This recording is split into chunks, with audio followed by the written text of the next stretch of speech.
Note दिलेली आहे की 29 तारखेला मेट्रो सुरू होणार आहे। डिस्ट्रिक्ट कोर्ट ते स्वारगेट आणि स्वारगेट ते डिस्ट्रिक्ट कोर्ट या दोन्ही मार्गावर जे आहे मेट्रो सुरू होणार आहे आणि प्रवासी लगेचच उद्घाटन झाल्यानंतर लगेचच प्रवास करू शकणार आहेत। त्याचबरोबर स्वारगेट ते कात्रज हा जो मार्ग आहे त्याचं भूमिपूजन देखील होणार आहे। ते माननीय पंतप्रधान जे व्हिडिओ लिंकद्वारे करणार आहे। त्याच्यामुळे 29 तारखेला 100% पुणेकर डिस्ट्रिक्ट कोर्ट ते स्वारगेट असा प्रवास करू शकतील। आज काय कारण होईल सर? मग हे प्रोक्युरमेंट डिपार्टमेंट बघतात, त्याचं असेसमेंट चाललेली आहे।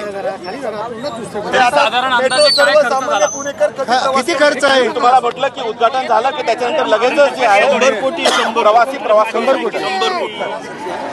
सोनवणे साहेब आज किती झाला त्याचं तुम्ही प्रमुख आहात, तुम्हाला माहिती हवं किती खर्च झाला? प्रोक्युरमेंट डिपार्टमेंट आमचं करत आहे, ते असेस करत आहे। ऐन वेळेला काही जागा वगैरे बदल झाल्या होत्या, त्याची सर्वांची कॉस्ट असेस करणं चाललेलं आहे। मोठा खर्च वाया गेला तर काय सांगा? नाही बघा, आता असं असतं काही डिझास्टर आहे, आपण पाऊस पडला आहे, नॅशनल डिझास्टर होतं, ऑरेंज अलर्ट होता, शासनाने देखील हे केलं होतं। त्याच्यामुळे प्रवाशांना जे सभेला येणार आहेत त्यांना त्रास होऊ नये त्यामुळे सभा आपण कॅन्सल करण्यात आलेलं उद्घाटन करण्यात आहे। पण लवकरच 29 तारखेला सुरू होत आहे।